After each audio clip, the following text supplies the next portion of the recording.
Hello, hello, hello.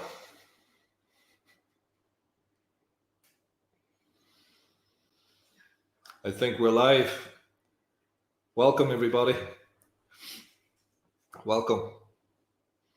This is WellBeings Real Conversations. My name is Nigel, and it's really good to be with you. This has been a long time coming. What is this podcast of sorts? What's it all about? Well, it's about bringing people together, to have real conversations that help the viewer to understand about vulnerability, to understand about the impact of what happens when you tell your story. Yeah, when you tell that story that sometimes we keep hidden. It helps to invite the viewer to go on a journey to look at aspects of themselves. Yeah, it's a sort of, we bring in ordinary people who, whether they're housewives or whether they're therapists or whether they're celebrities or whether they're sports personalities, who just, they let us know about the ordinary things that they've struggled with and some of the big things that they've struggled with and how they've found a way through that. And the things that help them through that are closeness and togetherness, vulnerability and other people. Because the reality is we all have struggles, we all get stuck, and we all need help. So we can't do this thing called life by ourselves. So today we got Dean Powell in the house. We got Dean, and Dean's quite a guy. I've known Dean for many years now. And Dean's an author, an educator, a counselor. He's an addiction sort of specialist in a way, and he works a lot like myself in the format of group therapy. So Dean also has a deep musical background. He's led many circles and ceremonies for men and mixed circles. He's run workshops for so many years now. So I'm really interested to see all this. I want the viewer to see this man's knowledge and his skills. But moreover, he's had such a profound life experience that's brought him here. He's had this distillation of the real sort of life that's made him the man that he is today. And I'm really excited for you to get to experience this diamond of a man and what he has to offer the world. And at the end of this, podcast, in the link below, there'll be a link to all his websites and information for anybody who feels like they'd value his services. So I think it's time to welcome Dean in. So Dean, brother. Hello, Nigel. Thank you, bro. Thank you for that beautiful introduction. I was like, who's this guy? I want to meet him. Sounds amazing. Thank you so much, bro. I think you get to see him in the mirror every day, Dean, and even that comment, like, how often do we do that? How often do we not see our own worth? How often do we sometimes, play down or shining or beauty? I know I do that, and I need people to remind me that, hey, it's okay to shine bright sometimes. And so, yeah, man, I'm excited. I'm buzzing here just to be sitting with you. This has been a long time coming, and it's just lovely to sit with an elder. I'm looking forward to learn some things today. So Dean, yeah, man, like, tell me a little bit about the pivotal moments in your, maybe let's start at the beginning. Like in your childhood, like what happened or what didn't happen that started you on this journey. Yeah, interesting question. I actually reflected on that not so long ago, and pointed out or jotted down some of the pivotal moments in my life and how they've implicated my life and impacted my life. And I think, ironically, the very first, the original moment that shifted things from where that made a massive impact was my birth. Because I was born a twin, but they didn't know that I was meant to be there. So they knew they were like having my sister. So I think back in the day where there was no ultrasounds, I was born on New Year's Eve. The doctor had come from a New Year's Eve party, like 11:20 at night. So he was in a hurry to get back to the party for the countdown. Delivered my sister, put his coat on and was ready to go. And the nurse said to him, "I think there's another baby here." And mum said he barreled, like he blasted this nurse and said, "Don't you dare say that in front of the patient, you stupid woman." Like, and gave her a barreling. And the nurse said, "No, I think honestly, there's another baby here, yeah." And out I came like 20 minutes later. And my sister was kind of big, like normal sized baby. I came out very skinny, and almost like it played this part in my life where I realized that I didn't take up space in my life, like where I was always hiding, always, "Oh no, after you, no, you do that," like, and hiding in the background and making myself not important, not actually taking space. So I realized that impacted my life in a big way. Only about a year ago that I actually realized how that had impacted me, and how it was also, like everyone else is important and I wasn't, and yeah. So, and I didn't value myself in that way, didn't own my space, and that was really an interesting point. I think the next poignant moment I remember is when I was 6 years of age. I remember running into the lounge to give my dad a hug and a kiss goodnight. Yeah, so my sister had beaten me to it. She raced into the lounge. She was giving him a hug and a kiss goodnight. And I remember it's amazing. I can remember everything about it. I remember the warm fire. My mum's sitting over on the side here, knitting crazily the way she did. Dad's in his lazy boy chair. My sister dove on and gave him a hug and a kiss. She got up and I went to run up and hug him, and he jumped up and he was like, "Whoa, whoa, whoa, whoa, whoa, whoa." And I was like stopped in my tracks. And I was like, "What?" And he held his hand out and he said, "This is what real men do." And he shook my hand and I was like, "But I want a hug and a kiss. Like, Leanne got a hug and a kiss." And he said, "No, you're getting too old for that shit now." I was 6 years of age, yeah. And I remember in that moment, like, feeling this massive disconnection with my dad, feeling like there's something wrong with me. Like, like I'm not as important anymore as my sister was, like she got the hugs and kisses. And then from that moment, I noticed this disconnection between me and my dad started to separate. My dad, he was drinking a lot then, and he was a very angry man, violent man. So then I just started to grow up very scared of him, and we had this distance and this disconnection. And I spent my whole life, like swearing I would never be like my dad. I'd never be like my dad. I swear I'm gonna I'm gonna be gentle and kind and compassionate and tell my kids I love them. And then I remember one day having my son up against the wall, like had him by the throat up against the wall when he was 9 years of age, wanting to punch him in the face. And I fucking realized in that moment, I was like, "What the fuck?" I've turned into my dad. The very thing that I said I would never do my whole life, and I turned into my dad. And in that moment, I realized, fuck, I've got to get out of this, like this conscious mind where I was adamant I've got to be like, and there's something else going on here that I've got to find out. And so I started to really dig and explore and see what this anger was. Like, I was angry, I was so angry. I was angry that I was angry because I didn't know why I was angry. I was just full of this anger. And it led me down this path of, of realizing there was so much missing for me as a kid. And because that happened with my dad, I started to turn to alpha males all the time, and start looking for that connection, that male bond, that male love.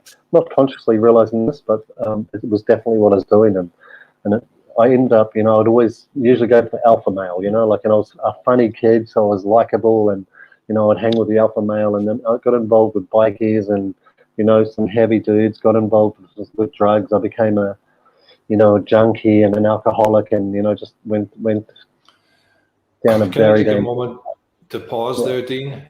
Just for a wee moment, man, because my heart's just online right now.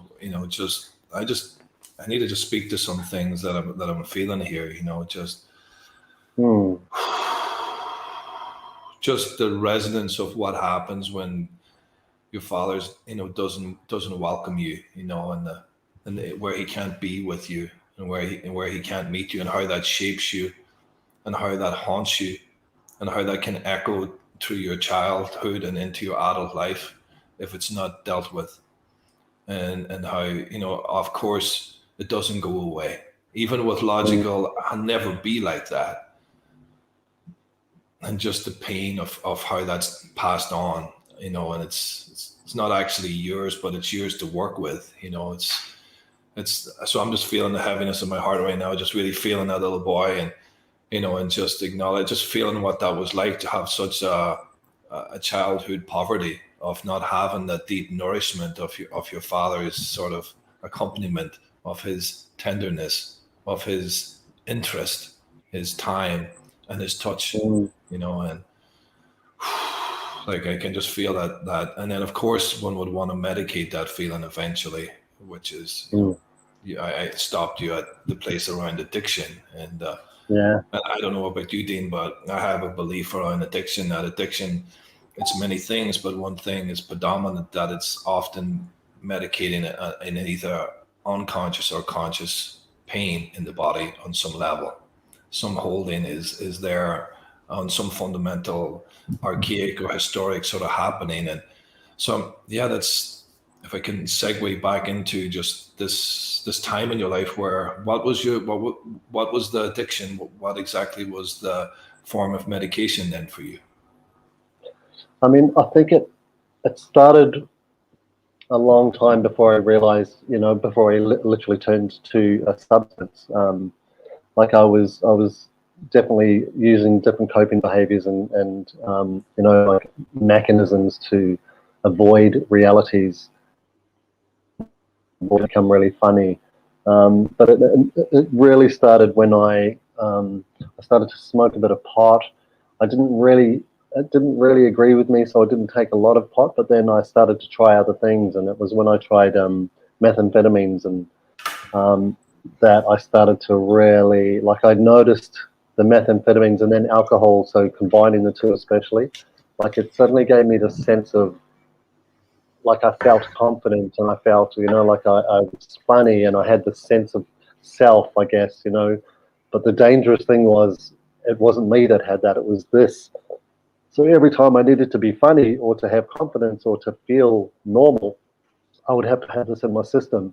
So, with in the beginning, it was just to go out to a party, like before we go out dancing or clubbing or whatever, I'd want to have a line and or a few lines, and then, a few drinks to get primed, before we go out, and then have all-nighters and sometimes, 3, 4 nights in a row. But then it got to a point where, like I couldn't even leave my house without having this in the system, or even if somebody was coming over. This thing just grew, like it almost stole my confidence away from me. The things that it was giving me in my perception, it was literally taken from me. And I became this former shell of my former self, or the shell of my former self. Yeah. So yeah, and then I just switched from, like, it was from drugs to alcohol to, porn, sex, just like I didn't know, it was almost like grasping at anything I could just to hide this pain, and I think it's Mhm. like what you said about this trauma, coming from a place of trauma. Dr. Gabe Mate says, like, not everyone with trauma becomes an addict, but every addict has experienced trauma. So it's Absolutely. yeah, coming back to that place was really powerful for me. Yeah, and Dean, what was rock bottom for you that you had to make a choice to, where there was no other choice but to reach out? What was that moment like for you? And yeah, I just want to allow some space for that sort of depth.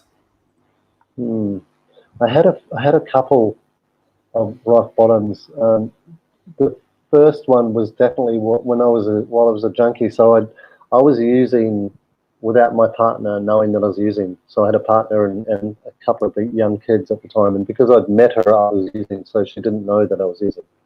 And she thought I was dealing here and there. She had no idea that I was using, and to the point where I was using as much as I did. So I mean, can you imagine the amount of lies that takes? I was lying, and I mean, I didn't even know what I was, what was truth and what was lies anymore. So it was actually after about maybe 4 years, I think, of being with her. The kids were really young. Um, her cousin was living with us at the time, Yankee Rick, and he was a really good friend of mine. And he said to me one night, Dean, if you don't tell Bev that you're using, I'm going to tell her. And I was like, no, Wow. man, I can stop. I swear I'm okay. I promise I'm not as bad as you think. I'm not. And he knew like that. I was a mess. And he said, no, I'm telling you. He said, if you don't tell her tonight, I'm going to tell her. And I was like, dude, don't be an asshole. Don't be a fucking wanker. Like, and started like projecting on him and calling him a dog. And yeah, I mean, I had to tell Bev that night, and I think back and I reflect back on it, and this guy saved my life. Like this guy, that was the best thing anybody could have ever done for me at that time. Yeah, that hard Um, love, man. That hard love. yeah. You I don't mean, want to. at You the time, can't let it in. You don't want to believe it. You can't see it being helpful, but it can shape the mm, direction of your life. You know. mm, yeah, absolutely. He saved my life, that guy. So I actually pulled my partner into the bedroom. I remember this moment where I sat her on the bed, and I remember her soul breaking in her eyes when I told her, like this woman trusted me wholly and solely. And I mean, I would watch the soul break in front of my eyes. Yeah, I can feel And that, man. Wow. the fear of losing my kids, losing her, and that moment, she told me to get out. I left the house and I cried all night. I walked the street just bawling my eyes out, thinking, oh my God, I've just totally fucked my life up. I've lost my family. I've lost my young kids. And ironically, simultaneously feeling probably more free than I've felt in many years. Because finally it was like, oh, it's off my chest. That this will set you free. Well, really made sense to me at that moment. Let's just take a moment there, Dean, just to feel the gravity of that. Like the intense sort of overwhelm of the dark soul of the night, and at the same time, a movement in a new direction that felt relieving. You know, sort of like a new possibility was there, even though it hadn't formed yet. Mm, And the unknown, man, of it's that must have been. I'm trying to, as you were talking there, I was trying to feel and like just what would be like just walking alongside you, and the importance of somebody at that time in your life. And I'm curious around what was the steps after that, like, and how did you, like, what was the next movement? Like, what was the buoy? What was the lifeline? What was the next thing? You had an angel who gave you some hard love. You got courage and you named it, and then it didn't go well, and she rejected you in it. But then you went off and got to meet what you least wanted to meet, but what you needed to mm. meet. And what happened next, brother? Yeah, it was interesting. I walked around crying all night, and it was interesting the place that I landed. Like that I didn't realize, like it was the middle of the night, and then I was crying. I sat on these steps, and then the sun came up and it was light, and I realized this car turned up and it was the pastor, and I was sitting on the steps of a church, and I kind of turned my back on the church because I was like bored of religious, and I was like, I'm not having anyone brainwash me anymore, tell me. And then this minister or pastor walked up and he said, "Oh, are you okay? What's going on?" And you could see I'd been crying, and I just said, "Oh, look, man, I've just messed my life up." Something. He said, "Come inside and have a cup of tea." And we went inside, made a cup of tea, and just started to talk to him. And he was a beautiful guy. And he said, "Oh, tell me what's going on." And I was telling him about, like I was in deep shit, like with these bikies. I owed some big money to these guys, and I didn't have the money to pay them back. I was using all of the gear I was getting off them, and he said to me, "You got to confront them." I was like, "Dude, I don't think you understand. I can't. Like these guys will kill me." And he said, "Look, I don't know any other way, brother." He said, "You've got to confront these guys. You just got to come clean and tell the truth." And those words were like, "Oh my God, come clean, tell the truth." It was so foreign to me, like I've been so used to lying. So yeah, he ended up, he drove me home and dropped me off, and it was gone when I got home. So I just went in the house, laid down, crashed out. I was wiped out, and then I woke up and Bev was there, and we chatted and like talking about this angel, previously, that angel who, I don't know if you know, but he was like a changed my life by making me tell her. She was this angel who then forgave me and said, look, I can't believe you've done what you've done, but, we'll get through this. And I'll be with you while we get through this, and, I'll support you, and I'll do my best to stay with you. And I don't know how to make sense of this or how we'll get through this. But I remember just thinking, well, talk about a lifeline or a buoy. It was like, oh man, I broke this lady's soul, and for her to give me another chance was like, wow. Yeah. Those 3 angels came your way in 24 hours, man. Oh yeah. It's the importance of people, right? How we can't do this thing by ourselves, right? We can't do this thing called life by ourselves, and like, and when we can start to be truthful, we can see more clearly, and and wow, that must have your heart. Like, I'm feeling your heart right now. Just there's tears there, but almost felt like tears of joy that you're not alone with it. And this is another thing. Often we think we have to be alone with it. Yeah, we have to feel it, but we don't have to be alone with it. We need people. Wow. Yeah, and I think that can be one of the traps. Yeah, especially of being a man. Like, and I guess one of the reasons I'll talk a bit later about I run men's circles specifically for this reason is because I think I felt like I had to do it alone, and I had to, like everything had to be me. I had to fix it, and then the more I couldn't fix it, the more broken everything got. Like everything I touched seemed to turn to shit. I'd beat myself up and punish myself and isolate myself from people and try and hide what I've done. And then just be like it was just this revolving door to hell. It was crazy. Yeah. Wow. I never knew any of that, Dean. I'm so moved here right now just by, again, for anybody who's watching, like this is what a man is right now. It's no fluff. There's no regalia.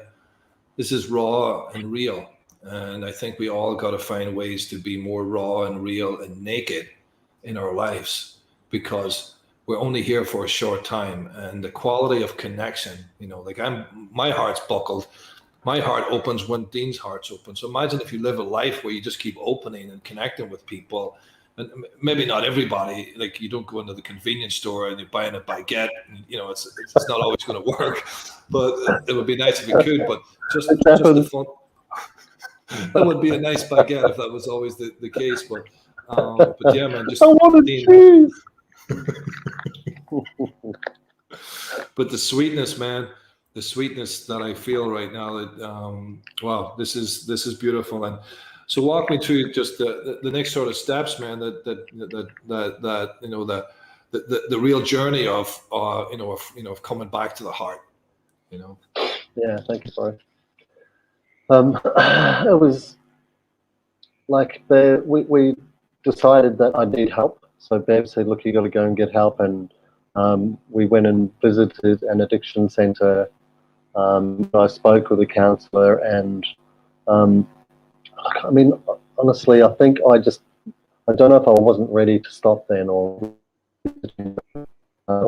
this guy, just like I didn't connect with the guy at all. Like I felt like he shamed me, like in front of Bev, and he put me down, and it was just like this. I was like, this is I feel even worse after this session. And I said to Bev, I'm never going back there. Like, I'm not going back there. I'll do this on my own. I swear to God, I won't be using anymore, and I'll do it on my own. And she said, well, you've got to do it. Like, there's no going back. And I was like, no, I promise. So I got myself clean. Like, I got a job again. I hadn't worked in about 4 years because I was getting by like dealing. So I started trying to get myself back on track and started to feel good about myself again. And then 3 months in, I ended up running into a guy who had who I used to deal for and get gear off. And then he gave me a bag, and I was like, oh, I'll be all right. I'm fine now, 3 months in, I deserve it. I've been really good. So it was that reward, I've been good. I'm sure I'll be fine. I've got control of this again. And I hit it again, and I hit it from the place. This is, I think, one of the things about relapse is not starting slowly again and building up, but starting back where I'd finished off and then hitting it even harder. And then I hit it hard again and kept it from Bev. We'd already planned in that time to leave Australia and move to New Zealand because I just had to get away, you know, like, I mean, everyone I knew had this stuff anyway. So I convinced her to come to New Zealand, and she didn't know why. She didn't know I was using again. I ended up all the money, like we sold the car and furniture and stuff to be able to go to this. So I'm taking my young family on a trip, you know, to overseas to go and live. And I'm just blowing this money like on drugs and putting it up my arm.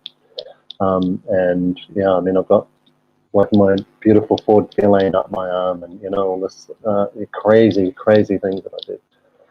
So I remember the very last hit I had of the shot I had was when we left. We were at the airport, at Perth airport. I went into the toilets and had my last hit of my life, and like chucked my bag, my pouch with all of my stuff in it, in the bin at the toilet. And that was the very last, the very last hit I had of drugs. And then we went to New Zealand, but then I just switched to drugs for alcohol. I didn't know there's a thing called transference where you swap one for the other, because I hadn't dealt with the trauma yet. I hadn't dealt with the void, the missingness that I kept trying to fill, you know, the escape. So yeah, and then I became an alcoholic, for like 5 years in New Zealand. Taking a little pause there, Dean, and just to so many people, you know, I come from Ireland, and sometimes people might use food as addiction, or they might use sex as addiction, or work as addiction. They might have give up the alcohol, but they might have focused on the overworking, or going to the gym, or going to, overeat, or sex, or whatever it is. You know, there's a way in which, if it's not resolved, it'll be pasted onto something else. Something else will be used as a form of either prescriptive thinking or medicating on some level, and it's so seductive, because on one part it's actually, you're getting more, I suppose it's like sophisticated. It can get sophisticated after a while, or you can put it into like alcohol, which is very socially acceptable, until it really becomes really not socially acceptable. But I'm really curious about, how long did the alcohol go, and how was your relationship at that time with Bev? The dangerous thing there was I colluded Bev into it. So like, as I knew the drink that she liked, UDL cans. So I would and buy myself like Jack Daniels, so I was colluding her in, which made it easier for me to then drink. And then we both became alcoholics, which was really dangerous, with the young kids, So we kind of lived this party lifestyle for a couple of years. And then she decided, like, I don't want to do this anymore. And I was like, what do you mean? Come on, no, we're having a good time, like clutching. No, don't leave, don't go. We can still do this. We're okay. And she was like, no, we're drinking way too much. This is crazy. We've got to think of our kids. And so she stopped drinking. I carried on. And I remembered, like, I'd drag her and the kids to parties, and and they'd want to leave, and I'd be like, you killjoy, and why do we have to go home? And then on the way home having a fight because I want to stop at a bottle shop on my own, get more booze. And she's like, I think you've had enough. Don't tell me you've had enough. Who do you think you are? I just want to have a drink. You're just trying to kill my joy. And yeah, it was really horrible. But then I realized, that I needed to shift something and change something, and that I had this addictive personality. So I started to swap addictions, like you said, or like for better quality addictions, but they were still addictions. Yeah, I became a gym junkie. I was going to the gym like 7 days a week. I had the most ripped body of my life, and but I still felt broken inside. Like there was still this missingness, this void. So all of the behavior of the addiction was still there. I still couldn't connect with people. I was still hiding. So Dean, how did you get out? How did you find a way through? What was that next step to being able to live a life that at least was cultivating sober thinking and sober living? Look, I think the biggest change came for me. I did this workshop in Perth in Western Australia with Mitchell J. Behan, NJB seminars, and it literally shifted changed my life. It was like with this, he calls it an equilibration process. And it took me back and showed me, like he showed me everything in my life in a matter of like, an hour and a half session where, he said, you're just not clear with your dad. And I was like, what are you talking about? He said, you're missing this love and this, that you've been searching for your whole life with your dad. And I didn't understand what he was talking about so much, but all I just remember thinking was, if you knew my dad, dude, you wouldn't fucking get him either. He was abusive. He was an asshole. What are you talking about? He said, you don't get how much he loved you. And I was like, what the fuck are you talking about? So anyway, I went into this workshop with him and it completely shifted my reality. I was like, I remember laughing and crying simultaneously. And I was laughing because, it was so stupid.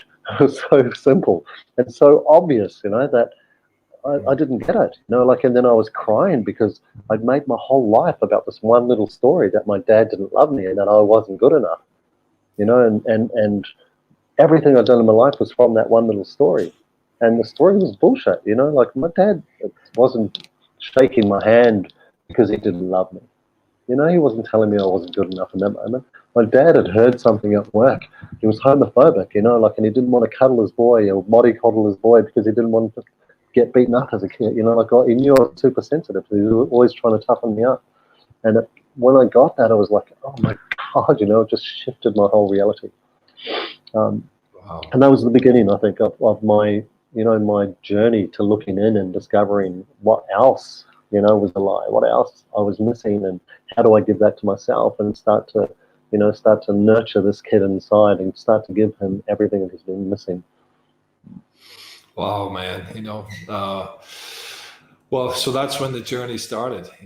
That's the moment when you started to give to yourself the love that you thought you weren't getting from your dad, and or there was a starting to kind of explore that little boy a little bit more and accompany him, be with him, notice and grieve a little bit and feel a little bit and reshape your thinking around a different story, to really be, and that's, I think at pivotal times in everyone's life, there's an invitation to, rewrite the script, there's an invitation to deepen, there's an invitation to be accompanied. And it feels like, wow, I just get a little bit of tingles thinking about that workshop for you and how that, just kind of started the journey of your shining, man, your sort of coming back to who you really are, and not this version, and so then, man, what was the journey next? When did you, well, I suppose I'm really curious, but when you realized that you had an ability or a gift to be with people?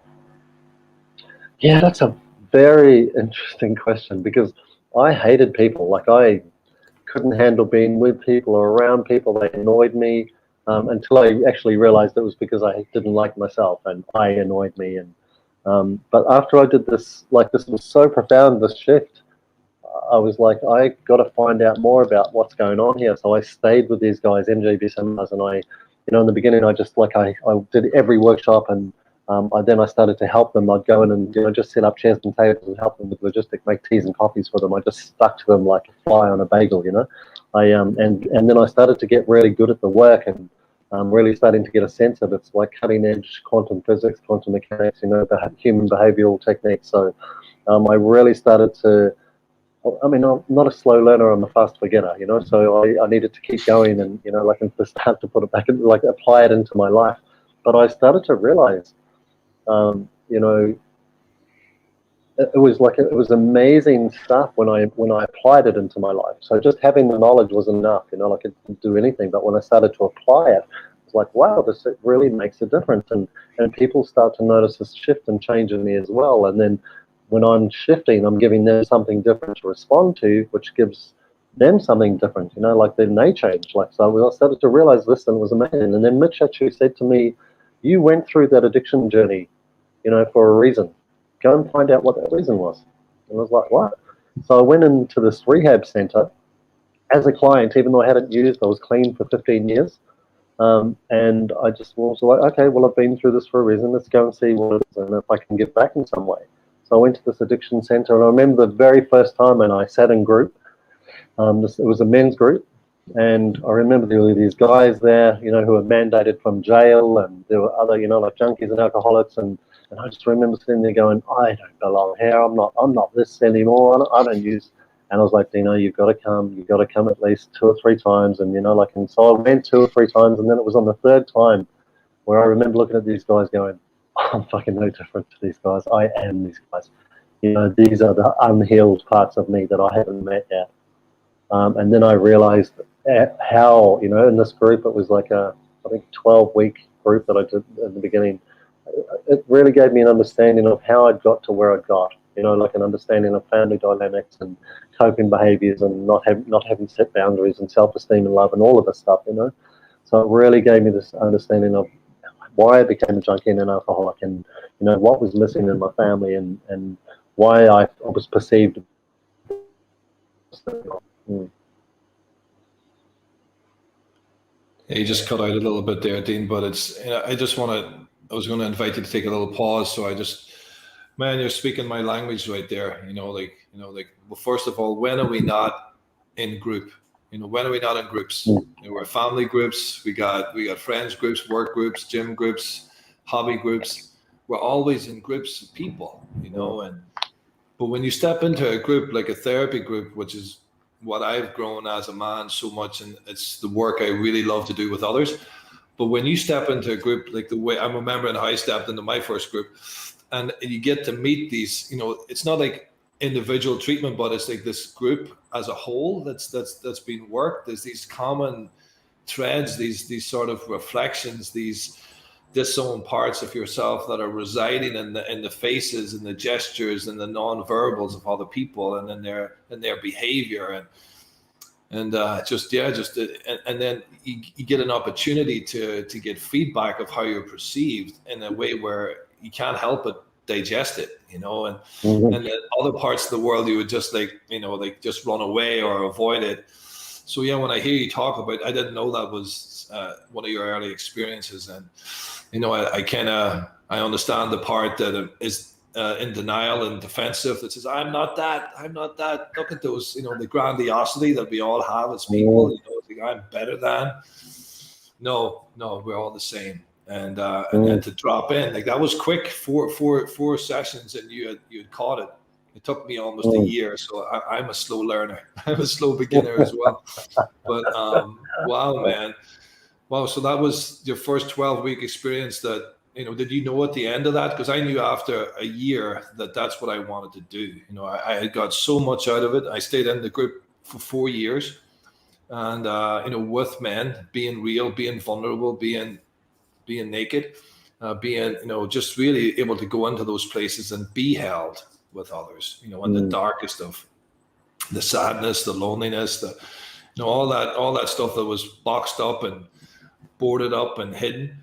So yeah, like, I'm curious, after those 12 weeks, when you started to maybe enjoy people, you know, at this stage, That hasn't maybe a changed that little bit more. Like, did you get the bug then? I'm curious, did something spark? It did, actually. Yeah, I did. You know, like, there was so much growth and learning in that 12 weeks. I was like, wow. You know, and then I think I realized, I stayed on with these guys, and I did a training with them, like a facilitation training, and then I volunteered with them and started to, you know, run groups, because they had the volunteer program where you could go through and do this training for free. And then, you know, I did all the suicide prevention trainings and all these things, and I volunteered for a while there, and I started to realize that, wow, for the first time in my life, you know, like, it was just my experience, my journey was valuable, and it gave me this sense of, like, this new sense of self and sense of purpose, of, like, there was nothing I had to kind of know. Or actually, I remember one of the best times. I remember sitting. I was in a panel of, you know, like, doctors and psychiatrists, and we're in this big auditorium full of people, and we're there to talk about mental health. And I remember sitting there, not in a cocky way, but, you know, sitting there thinking, there's nothing that anybody can ask me that I don't know. Like, I mean, if it's something they ask me and I say, look, I don't know, that's not my experience, but I wasn't scared, in the sense that I'm just talking about my life, you know, it's the easiest thing to talk about, because I can't get it wrong, you know. So I remember thinking, wow, this is really cool. And that value I mean, in the rehab center, that I started to run groups, and guys really connected with me. I started to run the men's groups, and then I did couples groups and family groups, and it was like and then parents, and it was like I started to have this real cool connection with people, and it was just because I'd been through what I'd been through. And I realized it was that the training that I did was being a junkie and being an alcoholic, and that was years of training, and I started to get really grateful for the low points, for those rock bottoms that I got to, because it was those rock bottoms that enabled me to be able to connect with these people that I was sitting in front of and sitting in circle with, and started to be able to really relate. Yeah, man. When I hear you talk about that, about the sculpturing of the self, whenever there's a trauma that's been avoided through addiction, and where like the bravery on some level, the sort of brilliance of it, in a way where it can bring you into a deeper place of existence than people who have normalized addictive tendencies, where it's like it's not as bad, but you get a fast track into like really getting to know the different dark, separated, disowned, uncomfortable, painful, lonely, hurt parts of the self in a way that really shapes you. And then for you then to come out of that distillation process, well, it's a lifetime of distillation and getting to know and being with the self. But then to be able to be, I'll use the word love loosely here, but loved for who you are, not because of what you do. Like how often do we think that we're going to be loved by working overworking, or by like overdoing, overcompensating? I'm someone who's always battled with that by needing to be more. But to be loved or to be appreciated just for who you are, and for that to shine. I'm seeing you shining again, man, in amongst all these psychiatrists and psychologists, because you've really lived a life, and that life, you can't question it. It's real. You've been into the dark, and when you're in the dark and you meet someone in the dark, you can say, "Hey, I know where you've been. Let me sit with you for a while. I know what it's like here," and you be with them, and that's what a lot of people need, is accompaniment. It's very hard to go there if you've never been there. I feel that, man. Wow, what a realization. Yeah, and so blessed. Yeah, like it's interesting that you said that. Like I literally yesterday had a young kid struggling, and I was at just like I love that I was able to just do that, just like exactly what you just said, to be with them and go, I know exactly where you are.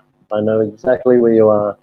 I know, like, and not tell him, but just to be with him and let him feel me there, and him saying, "Oh my God," like it's so nice to have somebody actually understand what I'm going through, because in his perception, like he was just getting judged and blamed and beaten from external sources, like his dad, like just not feeling like he could talk and be honest and be open, and so to be able to feel safe enough to do that with me, and I was like, oh my God, how fucking blessed am I that I get to do this with this young kid, make a difference in his life. And that's what I, when I was going through the rehab center, I thought, my journey, if my journey can help one other person. And I remember actually a poignant moment, actually, and this guy came back, a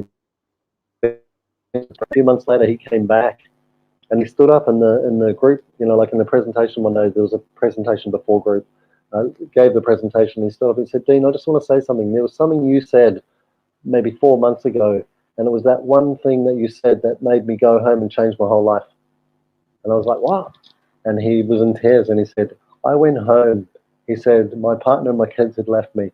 And he said, "That thing that you said," and I don't even know what it was now, but he said, "That made me fucking shift my whole perspective of what's going on. And I went and got my fucking family back." He said, "Thanks to you." He was an Irish guy, actually, really cool dude. And I just remember that moment going, holy fuck, like I just made a difference in this guy's life from one little thing that I said.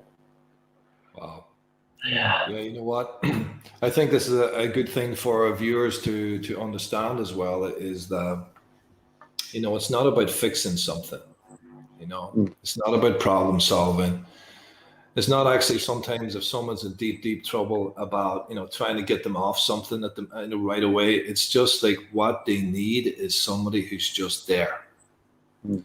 You don't have to give them unsolicited advice. You don't have to alter their state, although we often do because it's confronting, because it's very hard to sit with someone in their distress if we haven't sat in our own distress. It's kind of very difficult to do that. But that's what people are for, where we can slowly learn to practice what it means to be with people, to really be with them, to have meaningful connections with them, to sit around the table and share something that's been hidden or held or that's weighing us down, instead of trying to be the champion and brave our way through it. So when I hear you talk like that, Dean, like I think that's fundamental. A great message for everyone is just the importance of accompaniment, to really accompany another person, and that's just being with them, being with ourselves, and sitting with someone, and just being in that sort of connection, resonance. There's lots of things you can call it, but yeah, man, wow. That was a lucky man. See what you do. We had an old Sufi teacher one time, and she was a bit wild. And she would often say that to me. She says, Nigel, sometimes you do without doing, and everything gets done. Just show up as you. That's what she used to say. I didn't know what the hell she meant. It was a long time ago, but I know now. Just be you. Just be there. Yeah, and what you said as well, like in terms of, I realized in that period of time that I could only actually be with somebody or sit in front of somebody or with somebody to the extent that I could sit with myself. Like I could only go to the degree with them, the degree I can go to with myself. Yeah, then it gave permission. Yeah, I did a paper one time on the difference between compassion and collusion. We can only really be compassionate or like really deeply empathetic with someone if we've been there ourselves. Otherwise, we collude with them, their defenses, because we just don't know. We don't know. We act out, but we're trying to be helpful. But it's such a cooking process life sometimes, where we learn these skills of being troubled, having challenges, overcoming them, and then unbeknownst to ourselves, 6 months, 6 years later, we can help and just be with someone who's struggling, maybe with a different thing, but with the same emotion. You can be with them. So yeah, man, that's what it's all about. So Dean, I'm also really, really, so I'm getting the flavor of how the momentum of your life's starting to move now. So let's move a little bit more fast forward, just to really understand about how the educational part came on, how the group therapy came on, and by the way, Dean's also an author. I want you to speak about that as well, Dean, a little bit about your book here. So yeah, man, just in your own way, just let us know about how you've closer to the present, or what has got you to where you are today.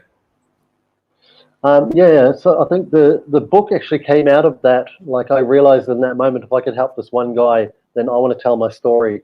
And I've never, in my perception, I'm not a writer. Like I never felt like I was a writer, or like I didn't even think I could write a book.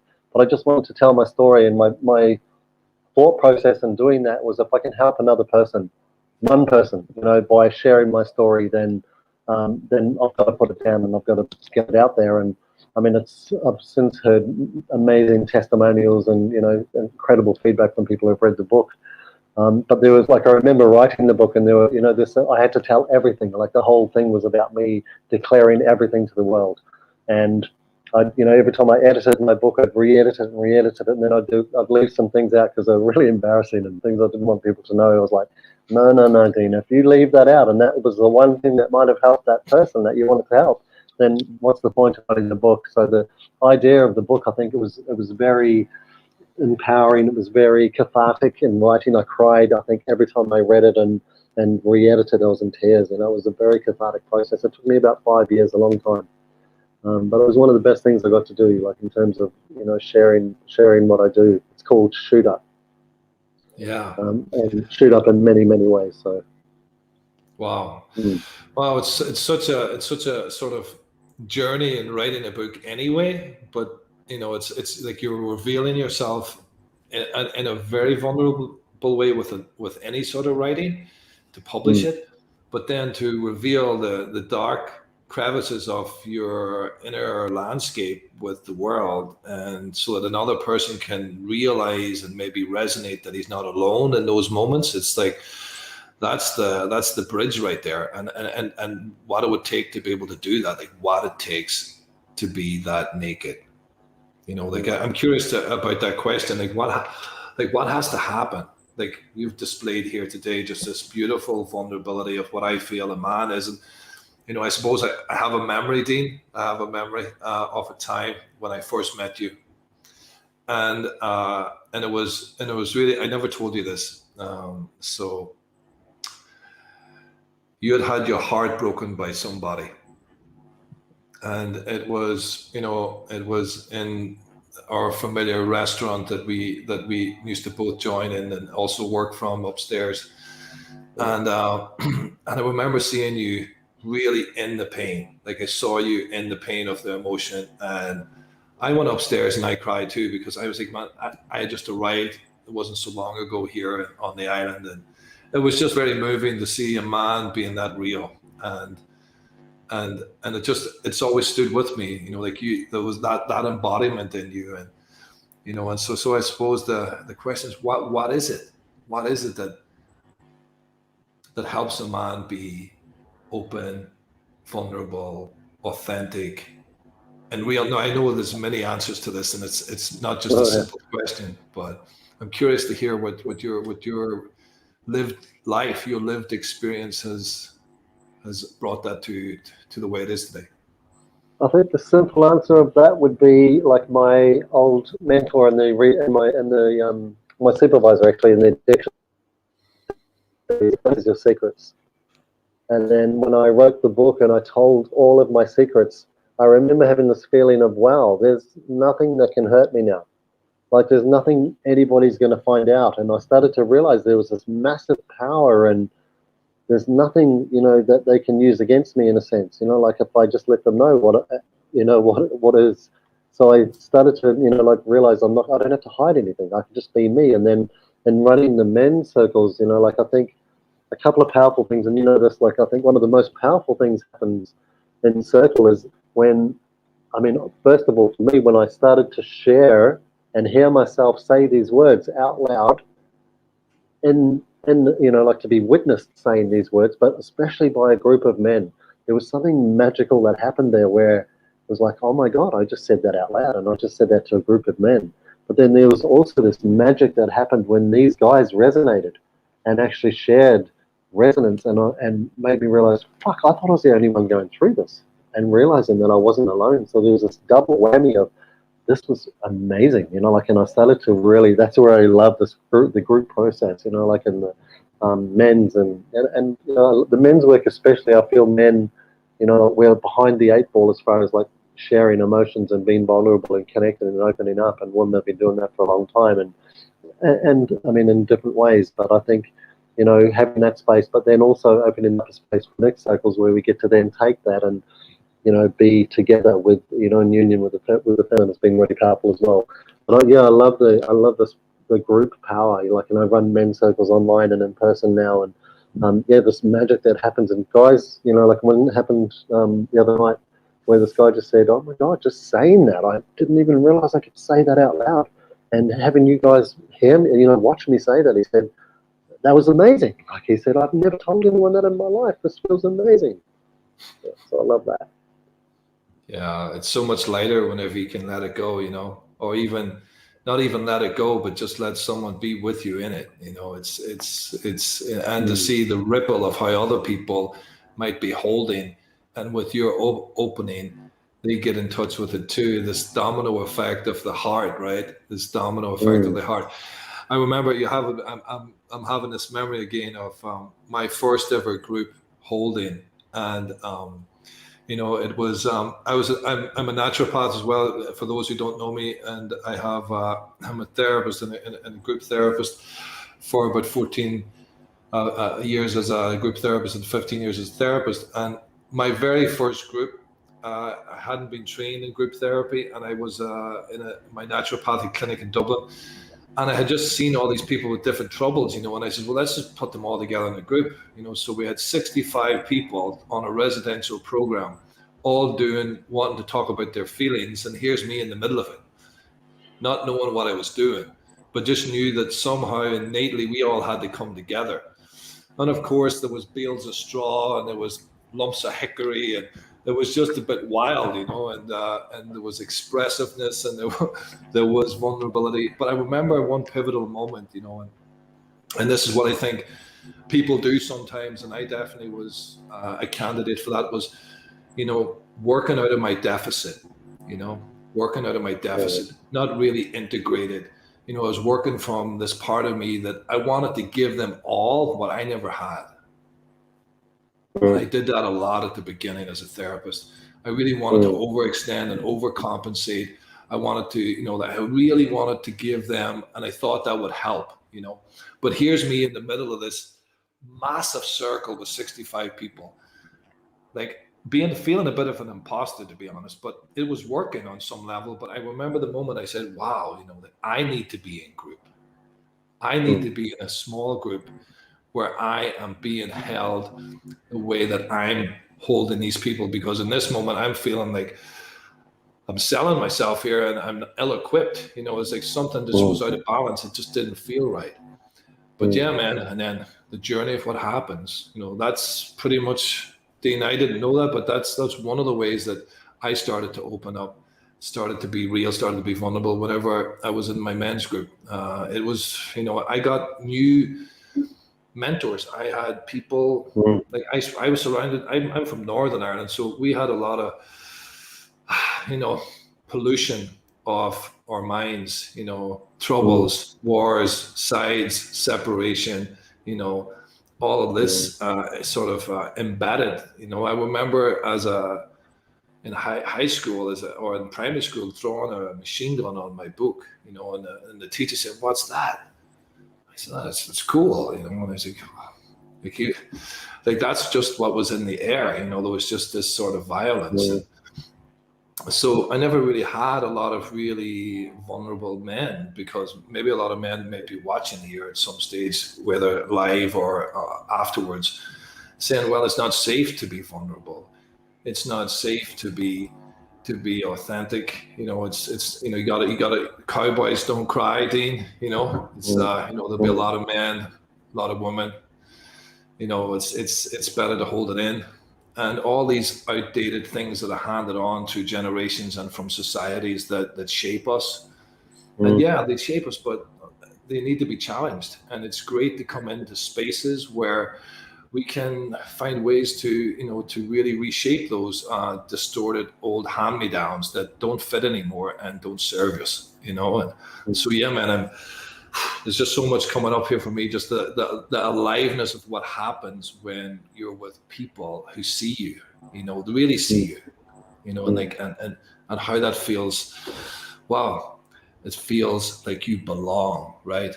Like, how often do we need that simple thing, a sense of belonging?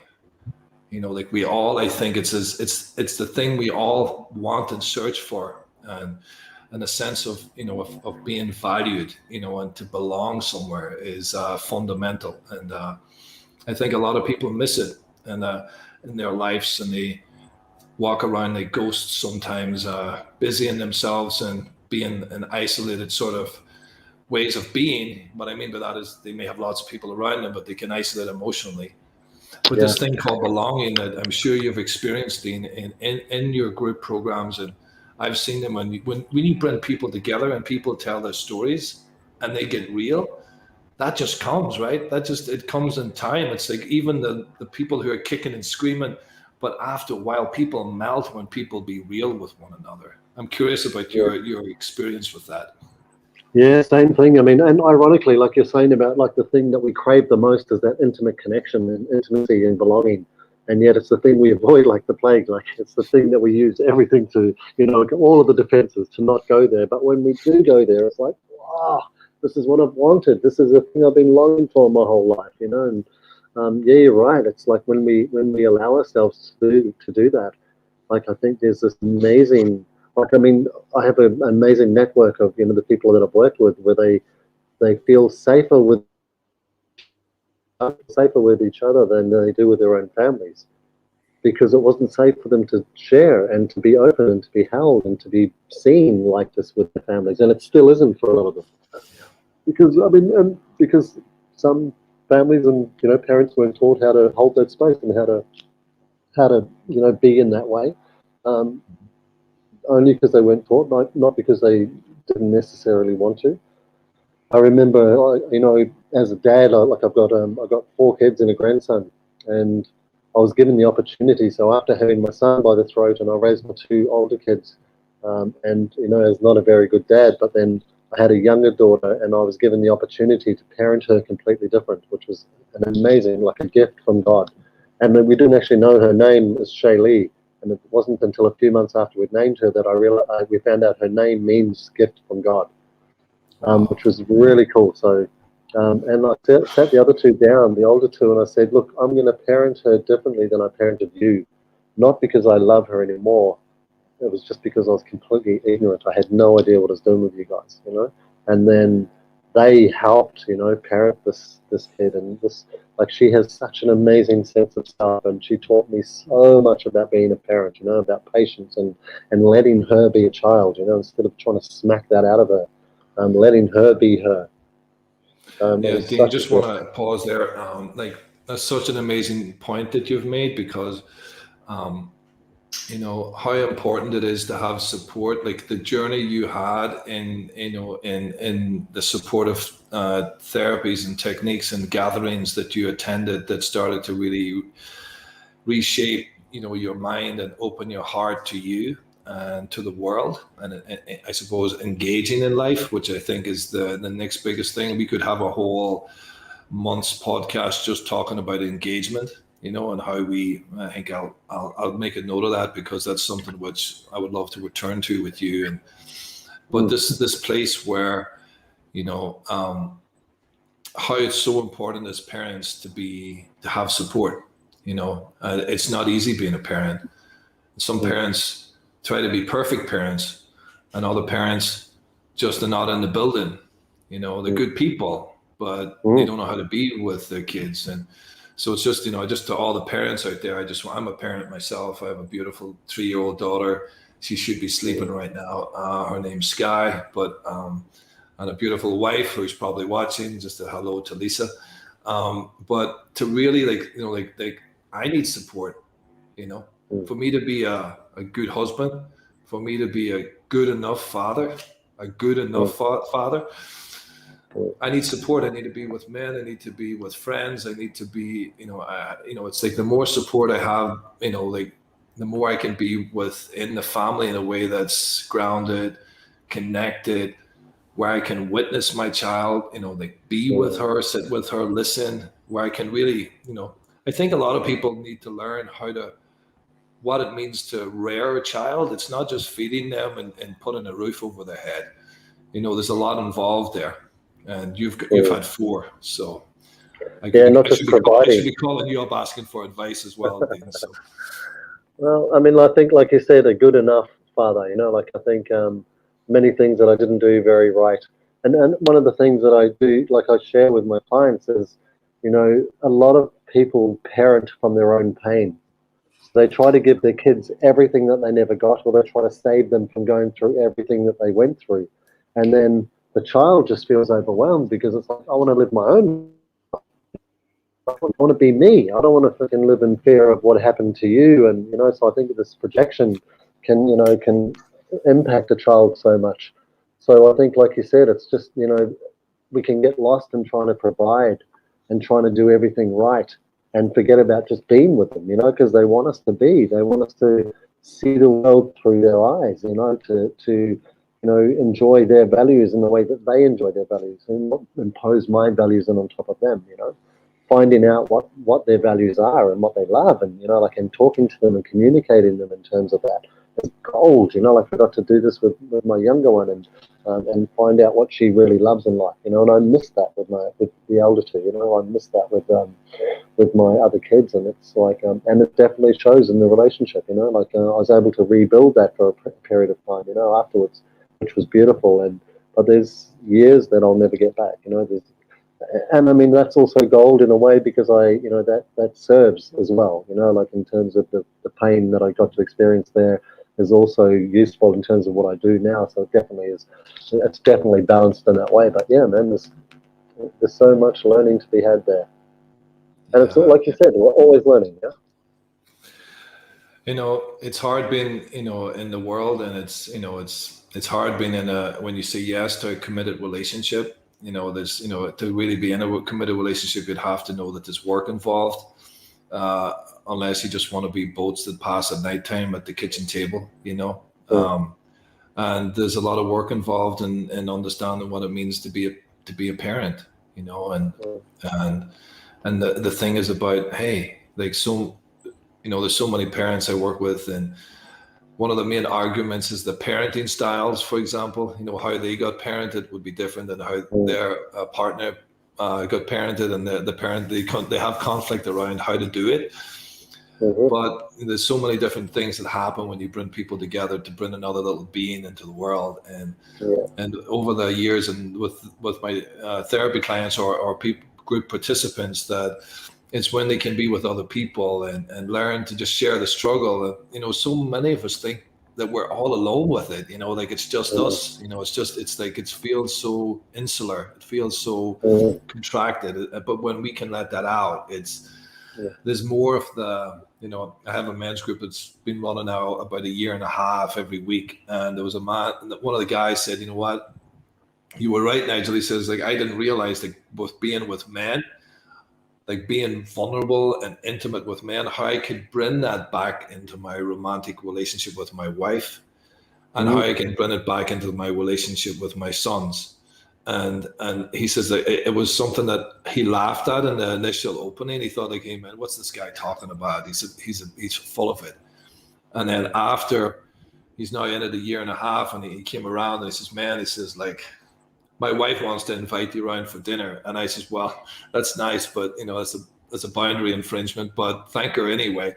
But yeah, I'm glad that things are going well. So to the viewers here, hey, we can't do this thing called life by ourselves. And I think the thing that I'm seeing more and more in my practice, like, we had a busy day in the clinic today, and one of the themes of today was, like, coming together in small groups and communities is what the world needs right now, whether it's dealing with our own world or partners' relational dynamics, whether it's to deal with the uncertainty of the world we're living in, and how Mm. it's been uncertain for a while. A wise friend of mine, Philip, mentioned earlier how to make friends with uncertainty. Like, how do we do that? So when we come Mm. together and we're not all isolated in our own minds about how to fix it or how to avoid it, but when we talk about it and we sit with people and we share it, somehow we can not know together and find a way. Well, I love that. Somehow we can not know together. That's so cool. And I think, like in terms of, like you said about the, being together and that, I recently did a couples retreat where we just decided, like, 4 couples to go away and do like a getaway, where we decided to drop in and just get real about our relationships. And there was so much healing in realizing these other couples were struggling with the similar things, like the same things that we were struggling with, and pretending everything was good, like in public. And then when we started to talk and get real, it was like, holy fuck, I thought it was just like, I mean, I get that in the men's groups, that happens all the time. I didn't realize this was going on in our relationship, and how healing that was, to realize, my God, this is just life, like, and it's nice to do life with people who are transparent and open and vulnerable and willing to let me into that life, and vice versa. Mm. Yeah, man, transparent, vulnerable. I come from a part of the world where everybody's private. It's like, Mm. they celebrate their privacy, and you know it's a choice, and I think, I would use a different word than privacy. I would use I'll just speak about myself. And like whenever I've been private, I was hiding, I was dealing with shame or guilt. But the way I used to hide a lot was posturing. I would try to be larger than life. I would try to, you know, have this image where everything is okay. I would be the opposite of how I would be feeling. Again, that's that working from the deficit, like trying to hide almost the opposite of what's actually going on. The same as what you talked about, how the addiction took away the very the essence of who you were, and its soft illuminations of like freedom. It took it away. The inhibitions, like it dampened everything. So for me, like hiding or being private or being behind a mask of some kind was it never really worked. It kind of created the very thing I least wanted to happen, which was always conflict, anxiety, tension, and isolation. And so, yeah, it takes a lot of courage to be able to be transparent. It takes a lot of courage to be vulnerable and talk to other people. And it sounded like a really beautiful retreat that you had been part of there, Dean. It takes courage for couples. It's hard for an individual, but then it's also really like challenging and beautiful to have couples want to, because it's like something they've developed together. It's almost like people. I do supervision for clients, therapists, and priests and psychologists and whatnot. And it's like it's so protected, their work. It's hard to allow somebody in to look at it. It's the same with the relational landscape. It's like it takes courage to let someone take a look in, and it's like whoa, or like and the beauty. And I think the beauty is just trusting the unknown, trusting that let's try something different. Let's trusting that it's not working the way it's working right now. We all need help. We all get stuck, and we all have struggles. So yeah, man, and that's what people can relate to. Yeah, I think like I made this mistake being a professional and to be able to work with people that I had to have it all together, and people had to see me as being a professional and having it all together, and I couldn't share my vulnerabilities, or I had to be an expert all the time. And I was like, fuck, it was so hard to maintain that. Like I couldn't maintain that.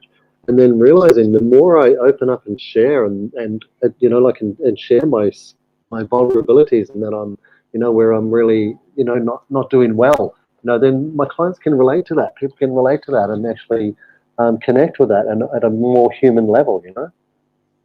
This has been beautiful, Dean. Dean, can you tell us a little bit more as we've got about maybe 10 minutes or so left. Can you fill us in a little bit more? So I want the public to really get value here, to really understand about the educational, aspect of your work, how they can reach you in the different platforms that you operate from, and in a distilled version, like what is it that you bring to the table for someone or for a group of people? What is that you bring in? I think, like for me, the gold is like it's actually helping Dean, somebody just find. Describing it right now with a cat. Well, she's describing it, yeah. I think it's actually helping somebody find the gold in themselves is amazing.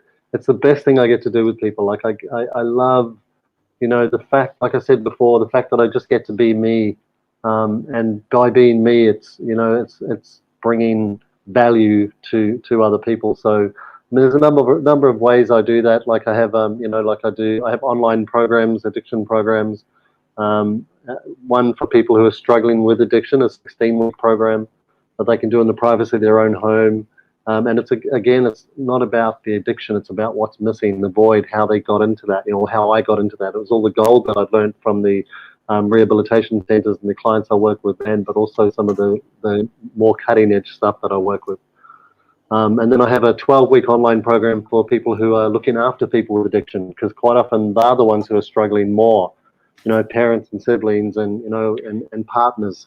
And I realized, like the hell that my partner had to go through. So, to hear it from my point of view, you know, like I think it's kind of, yeah, there's some gold in that. So I realized as well a lot of the stuff that they do out of love, you know, because they care about this person, but it tends to push the person further into the addiction and enable them. So it's about how not to do that and how to manage themselves and look after themselves best, you know, with somebody, you know, looking after somebody with addiction. And then, yeah, I have the book Shoot Up. I have, I do coaching programs. I do one-on-one coaching. I have a high-end coaching program. I do just like one-to-one sessions. The quantum shift process that I experienced, that changed my life. You know, it was the best thing that I ever did. I get to do with people. I do that in a one-to-one private session as well. And for me, that was like, you know, I was thinking I was 40 at the time, so it was like 40 years of therapy for me. You know, like just seemed to roll up my whole life into this one moment. That was like, wow. Was incredible for me. So yeah, that's mostly what I do. So Dean, what was that? You cut out a little bit. Just want to really let the clients hear that last piece there. Like, what was that thing that was 40 years worth of therapy in like one session? Like, what was that? The quantum work, was it? Quantum shift. Yeah, it's a quantum shift process. So it's a process that actually, I mean, that specifically nails something that's happened. You know, like for this moment for me back in childhood, that created or that started the sexually learn about myself, that started the void, the emptiness that I was, you know, that I kept trying to fill for the rest of my life. So I was going back to that one moment. So I now get to do that with people. So the gold in me hanging around with these people and actually working with MJD seminars for a while, I got really good at this and got really good at working with people and then going through the addiction center and all the training I did there, being able to sit with people and be in that space. You know, like I think this was the most valuable training that I got.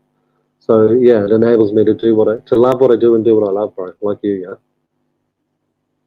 Wow. Well, just, you know, Dean, just sitting with you, like and I don't get to sit with you enough, and I need to look at that. But just sitting with you is enough for me to feel something that makes me want more. So that, on top of everything else, if anybody's watching who has struggles, needs support, you know, feels like in some way they need help, we'll have all the information in the feed below. And just to finish up here, Dean, like, what would be something, if you could say something to people in need, whether it's somebody with addiction or somebody who's struggling or somebody who's in pain, somebody who's lost, somebody who's grieving, what would be something you would say to them that would be important for their hearts to hear? Look, I would say talk to somebody. You know, reach out. And every time I hear of somebody committing suicide, and we had one recently in our small town that we live, you know, somebody had it all together, had done a lot of work, and it was like, I just think, you know, if I could have spoken to this person, or if I had this person in group, or, you know, like, and I know I can't save the world, and, you know, like, it's not about that, but it's realizing that, you know, I think it's those times where I was struggling the most that I never told anyone about what I was going through, you know, like, and that I did it on my own, and it became, like, and it was such a struggle. Instead of just letting someone in, you know, so pick up the phone and make sure it's somebody, though, that can hear that, you know, not somebody who has shown me my whole life they can't be there, you know, they can't hear or accept that, or doesn't know what to do with that, so they throw back a projection, or, you know, but maybe somebody who does know what they're doing, you know, maybe it's a counselor or somebody, you know, an expert in that field, or you know, maybe it is a friend that can just listen, you know, but actually just to talk to somebody. Yeah, Dean, I love that. You know, and I think, you know, I remember hearing a group of men from Northern Ireland talking about how difficult it was to have someone to talk to, and how anyone they talk to would either be able to, but let's just put it like this: the advices that they were given and the problem solving techniques didn't work, and they were really feeling disheartened with the idea of otherness and helping and reaching out. And, you know, and the thing I said, well, if you don't have anyone around you who understands the struggle you're in, like, find someone who you can, and give it time. You know, give it time with a new therapist. You know, it's not going to happen overnight. You know, give it time. You're worth it. You're worth that time. Invest in yourself. You can't do this by yourself. And Dean, thank you for this opportunity to get to know you, get to feel you, and I hope anybody who's watching gets to feel or gets to experience a modeling of a way of being, is just being raw, real, vulnerable, and open. And what a way to live. It doesn't mean that life's always going to be easy, but at least it's enlivening. And when you're enlivened, then you can engage with life. So, Dean, thank you, brother. Thank you so much. And for anybody who's listening, or anyone who is having a sort of watching this in a replay, can you put in the comments things that you might want us to talk about in the future? And Dean's going to be back in here again, whether he likes it or not. We're going to get him in again because we need this sort of we need this energy in here. And so anything that you'd like along these lines, or anything at all that you would like us to talk about, where you're struggling, where you need help, where you feel stuck, please reach out. So Dean, thank you, brother. Thank you for setting the stage, setting the bar. We'll see you soon, bro. Thank you. Thank you, brother. Pleasure. Thank you so much, Nigel. Thank you. Thank you. So here we are. That was a ride. I'm so excited and still buzzing from that interview with Dean. Dean modeling sort of vulnerability, just being humble, being honest, like what it takes to be honest, what it takes to be transparent. So I think, for the viewers here, just to take a moment after this podcast ends and slow down and feel into what spoke to you here today. Feel into, did something get moved? Did something get started? What caught your attention? What touched you? And allow a little bit of time to honor that and sit with that, be with that. For anybody who's watching, we're going to do this every week. Different topics, different people. Sometimes we'll have a group here coming together, doing some unusual things. Some of the same of what we've explored today. Some different stuff that we have in the pipeline. So yeah, thank you for taking the time to listen. If you're here live or if you're watching a replay, it feels a real honor to be here with you all. And if you've got anything from this podcast, please sit with it. Honor whatever it is that's happening in your body if something happened. And I'll see you again next week. Take care, reach out, don't be alone. You matter. You really matter. Thank you.